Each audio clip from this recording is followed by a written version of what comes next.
চাঁপাইনবাবগঞ্জের শিবগঞ্জ উপজেলার দাইপুখুরিয়া ইউসি উচ্চ বিদ্যালয়ে নিয়োগ বাণিজ্য করে ৪২ লক্ষ টাকা আত্মসাৎ, বিভিন্ন অনিয়ম, দুর্নীতি ও স্বৈরাচারী ফ্যাসিস্ট আওয়ামী লীগ দলের পরিচয়ে আধিপত্য বিস্তারসহ শিক্ষানুকূল পরিবেশ বিনষ্ট, তৃতীয় শ্রেণীর কর্মচারী দ্বারা জ্যেষ্ঠ শিক্ষক এবং কর্মচারীদের লাঞ্ছিত করার প্রতিবাদে প্রধান শিক্ষক মোহাম্মদ আসগার আলী এর পদত্যাগের এক দফা দাবিতে মানববন্ধন অনুষ্ঠিত হয়েছে।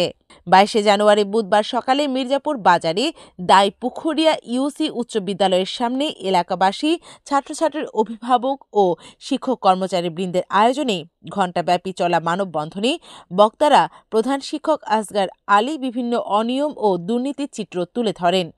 উপজেলা নির্বাহী অফিসারের কাছে প্রধান শিক্ষকের অনিয়ম ও দুর্নীতির বিরুদ্ধে অভিযোগ দেওয়া হলেও কোনো সুফল পায়নি। প্রধান শিক্ষকের পদত্যাগ না হওয়া পর্যন্ত আন্দোলন চালিয়ে যাওয়ার ঘোষণা দেন তারা। এ সময় বক্তব্য রাখেন সহকারী শিক্ষক আসমা খাতুন, স্থানীয় মাসুদ রানা পাইলট, পরিচ্ছন্নতা কর্মী নাসির উদ্দিন, নিম্নমান সহকারী কম্পিউটার আব্দুল করিম, দশম শ্রেণীর ছাত্রী বানিসা, নবম শ্রেণীর ছাত্র রয়েল আলী সহ বিভিন্ন ব্যক্তিবর্গ সহ অটো স্কুলের ছাত্রছাত্রী, কর্মচারী, অভিভাবকরা মানববন্ধনে অংশগ্রহণ করেন।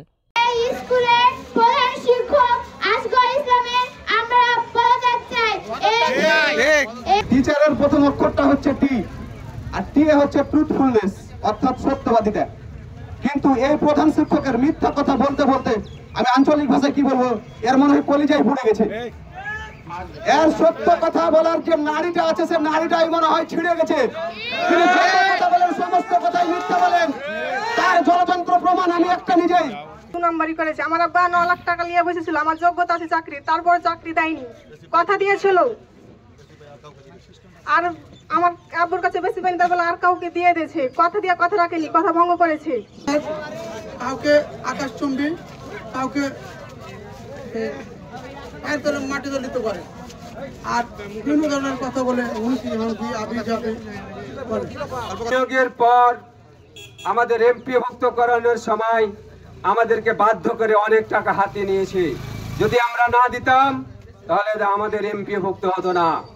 তাই আমি আপনাদের মাধ্যমে সরকারের কাছে আবেদন জানাই, এই প্রতিষ্ঠানের সকল প্রকার দুর্নীতি যেন মুক্ত করতে আমাদের নিবেদন জন্য ঐক্যবদ্ধ থাকার জন্য আমি সবার প্রতি আন্তরিক আহ্বান। প্রধান শিক্ষক আসগর আলীর সাথে মুঠোফোনে কথা হলে তিনি সকল অভিযোগ ও অস্বীকার করেন। আমরা বলতে চাই, আপনাদের মাধ্যমে বলতে চাই, এই ৪২ লক্ষ টাকা গেল কোথায়? আমরা আপনাদের সামনে বলতে চাই, এই ৪২ লক্ষ টাকা আমরা স্কুলের কোষাধ্যক্ষ এক কথায় স্কুলের কাছে, স্কুলের ব্যাংক অ্যাকাউন্টে আমরা সেটা দেখতে চাই, এবং সেই সাথে এই দুর্নীতিবাজ প্রধান শিক্ষকের এক দাবি তাকে পদত্যাগ করতে হবে। মোহাম্মদ মিজানুর রহমান, চাঁপাইনবাবগঞ্জ জেলা।